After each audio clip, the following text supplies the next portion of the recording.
At Arizona State University, we've made online education better, smarter, and more personalized so you can go further in your aspiring field. I decided to pursue medicine once I realized that ASU did have the online program for biological sciences. You're still required to learn the same curriculum. You're still being tested on the same content that anyone would be tested on in person. The comprehensiveness of the program prepared me so well for medical school.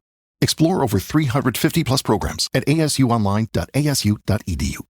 You ever think about how The Wizard of Oz just takes you away to this, I don't know, like a world of imagination? Totally. Well, get ready for another trip down the yellow brick road because today we're going to deep dive into the movie adaptation of Wicked. Okay. It's that musical prequel that reveals the untold story of the Witches of Oz, like before Dorothy ever got there. Yeah. We'll be unpacking the film's record-breaking box office success, and we're going to explore how fans are reacting. We'll also take a look at how the story reflects some of the bigger cultural trends of 2024. Yeah. You ready to defy gravity and journey to Oz with us? I am. What I think is really interesting about this particular movie is that Wicked doesn't just rehash a familiar story. Yeah. It flips the script. It asks us to question our assumptions about good and evil. And to consider who gets to decide those labels in the first place. Oh, for sure. And it seems like audiences are totally ready to just embrace that complexity. Yeah. The opening weekend box office numbers were absolutely mind-blowing. I know, I heard about that. $164 million globally. Wow. That's the highest opening weekend for a movie musical since Les Miserables. That was back in 2012. Wow, yeah. What do you think? Does this point to a larger resurgence of the movie musical, or is it more about the enduring power of this particular story?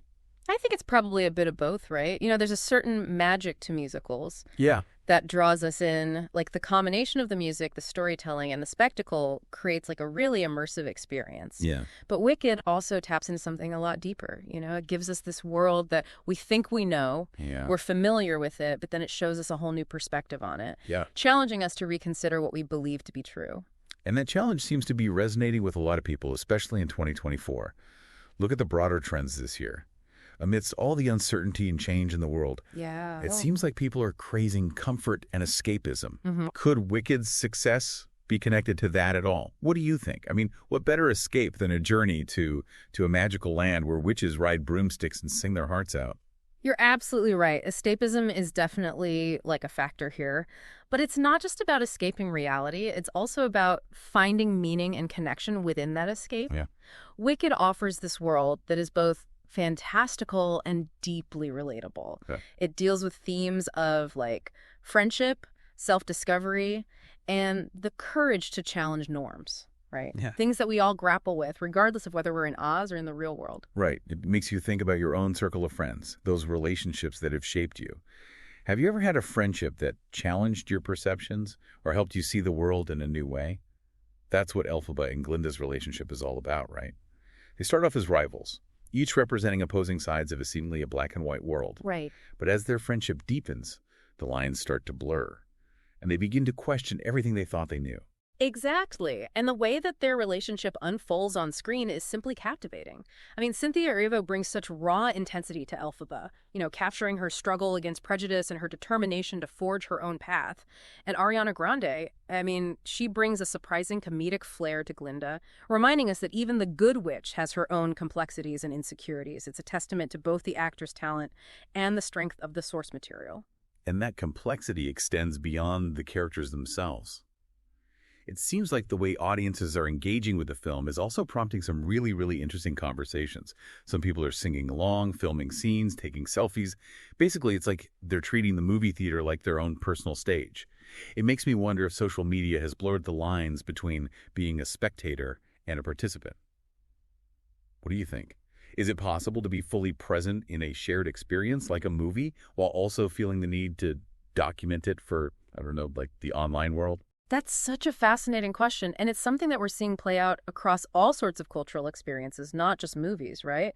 It raises important questions about how we even define respect in these shared spaces. How do we balance our personal enjoyment with the experience of those around us? Yeah. There are no easy answers, but it's definitely a conversation worth having. Totally. And it's a conversation that Wicked itself seems to be sparking, whether intentionally or not.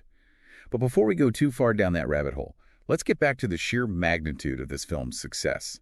By December 1st, just 10 days after its release, Wicked had already raked in over $360 million worldwide, putting it on track to be one of the top-grossing films of 2024. And there's another record that Wicked shattered, which I find incredibly interesting. Oh, okay. It actually had the highest-grossing second weekend for a film that didn't secure the #1 spot. What? It beat out Incredibles 2 and Spider-Man Across the Spider-Verse for that honor. Wow. That's definitely defying gravity. But jokes aside, what do you think is driving this sustained success? Is it purely the spectacle, or is there something more at play here? Well, the spectacle certainly plays a role. I mean, the visuals are stunning, the costumes are elaborate, and the music is, of course, phenomenal. But I think there's something deeper that's resonating with audiences. Wicked offers us this world that is both familiar and new, a world that allows us to escape while also challenging us to confront our own biases and assumptions. You're right. Yeah. It's not just about singing along to catchy tunes. It's about engaging with these complex themes and ideas. Right. That resonate on, like, a personal level. Exactly. And those themes are woven so skillfully into the narrative, making them accessible and engaging for, like, a wide audience. So we've got this incredible box office success, a story that's clearly resonating with audiences, and this cultural moment that seems primed for a film like Wicked to take center stage. But how does all of this translate into a lasting impact? What will Wicked's legacy be? That's a great question, and one that I think we need to explore further. So picking up where we left off, let's consider how Wicked fits into the larger cultural landscape of 2024. Okay.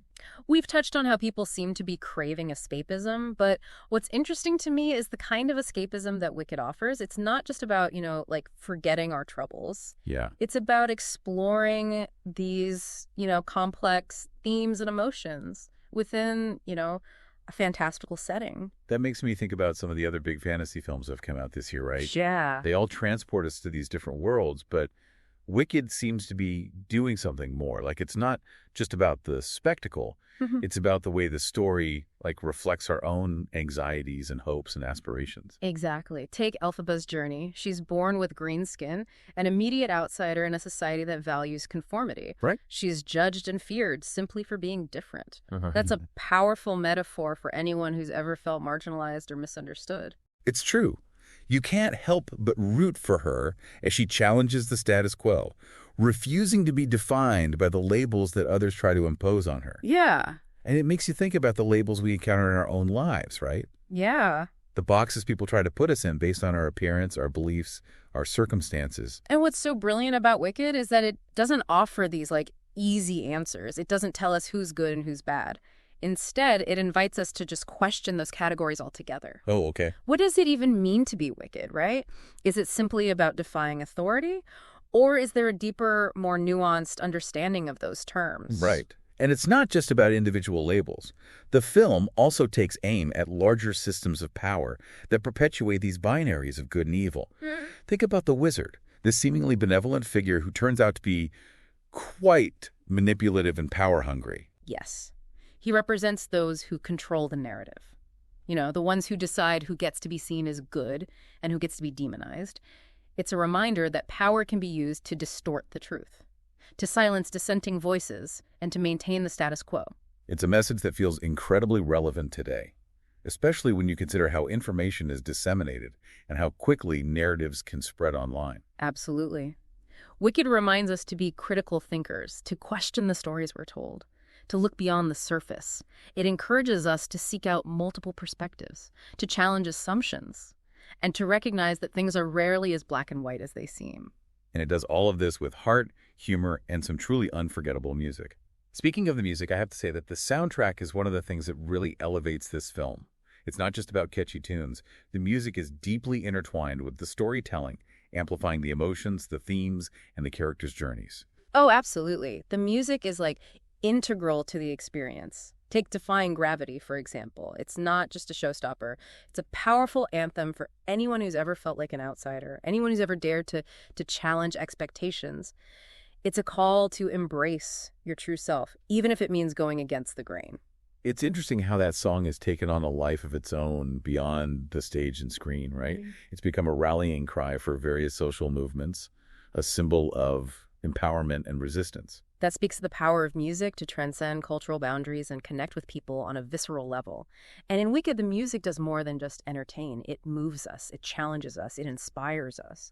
It adds a layer to the story's message about finding your voice and using it to challenge injustice. Precisely. Wicked is about finding your voice, even if it shakes the foundations of the world, you know? Speaking of shaking things up, let's circle back to that conversation about audience behavior and how people are engaging with the film. It's great to see so much enthusiasm, but there's also this fine line, right, between expressing your enjoyment and disrupting the experience for others. Yeah. What are your thoughts on that? Is it just a matter of finding a balance, or is there something more fundamental at play here?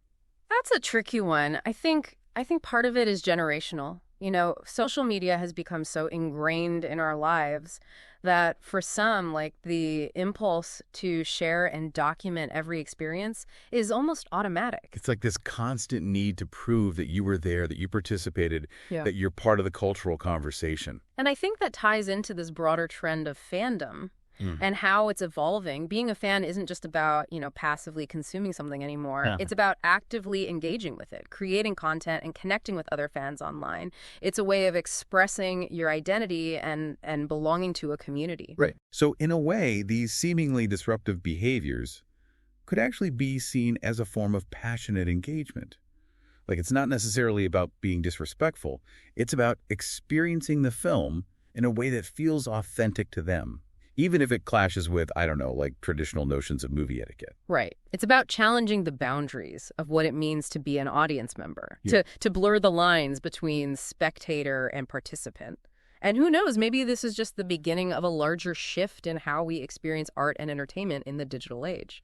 That's a fascinating thought. So we've got this box office juggernaut, a story that's sparking important conversations about identity, power, and social norms. Right. And a whole new way of engaging with film that's challenging traditional boundaries.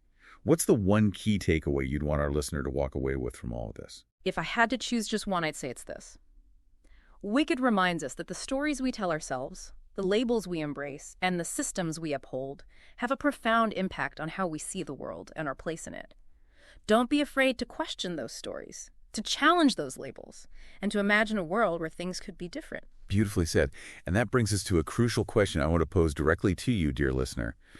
We've been talking about how Wicked challenges these traditional definitions of good and wicked. Right. So take a moment to reflect. How do you define those terms in your own life? What labels do you challenge, and which ones do you accept without question? That's a powerful question, and one that I think will stay with us as we move into the final part of this deep dive. That question we left you with at the end of part 2, it really gets to the heart of what makes Wicked so thought-provoking, right? He does. It's easy to just accept the labels we're given, Right. the stories we've been told. But, this deep dive is all about challenging those assumptions and looking at things from a new perspective. It's about recognizing that the lines between, like, good and wicked, they're rarely clear-cut. There are shades of gray in every character, in every situation, and in ourselves. And Wicked doesn't shy away from that complexity. Right. It embraces it. Yeah. And in doing so, it encourages us to do the same, right? It does. Like to examine our own biases. Yeah. To question the systems that define those labels. And to consider the possibility that things aren't always what they seem. One of the things that strikes me about Wicked is how it highlights the power of perspective. Right. We're so used to seeing the world from a certain point of view, in this case, like the traditional Wizard of Oz narrative, right, that it's easy to forget that there are other ways of understanding the same events. And Wicked turns that traditional narrative on its head. It shows us the story from the Wicked Witch's perspective, right, forcing us to reevaluate everything we thought we knew about good and evil, about heroes and villains. And it reminds us that history is often written by the victors. Right.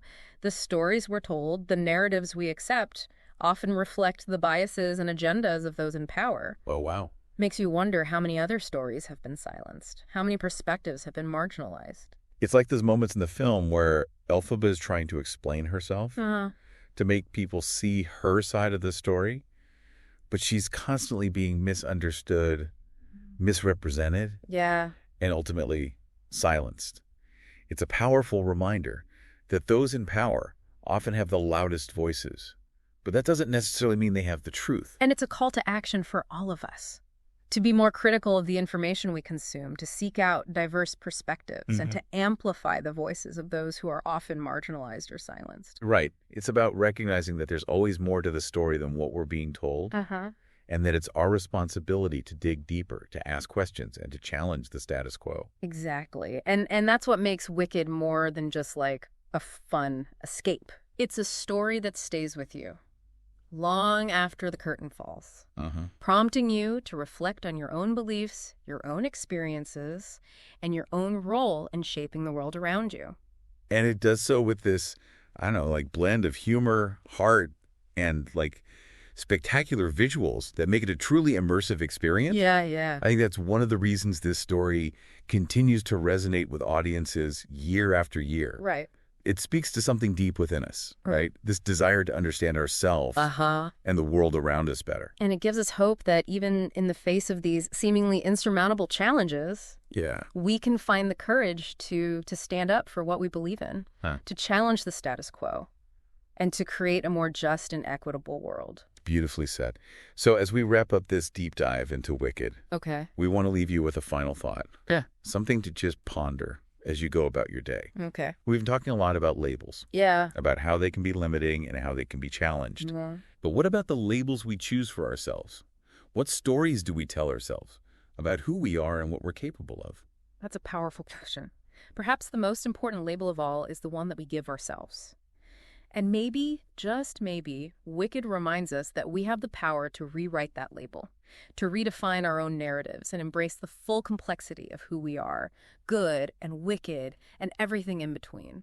That's a perfect note to end on. So until next time, keep questioning, keep exploring, and keep defying those, limiting labels. And remember, there's a little bit of Elphaba in all of us, that spark of defiance, that yearning for something more, that courage to challenge the status quo and create a world that's a little bit more magical, a little bit more just, and a little bit more, wicked. Today is your lucky day. Today is the day that our $3 website works for you, paying you directly to your PayPal daily. Imagine $3 ongoing continuous payments to your PayPal account. Imagine falling asleep and waking up to $300 in your PayPal account. How would this make you feel? How could this help you? What bills could you pay? What kind of fun could you have? What does that retirement look like now? All for a one-time payment of $3. This website is DFY done for you, fully built and completely hosted, and never stops collecting payments for you. You have spent $3 on coffee on a regular, but that coffee won't help you create multiple streams of income. Click the link below.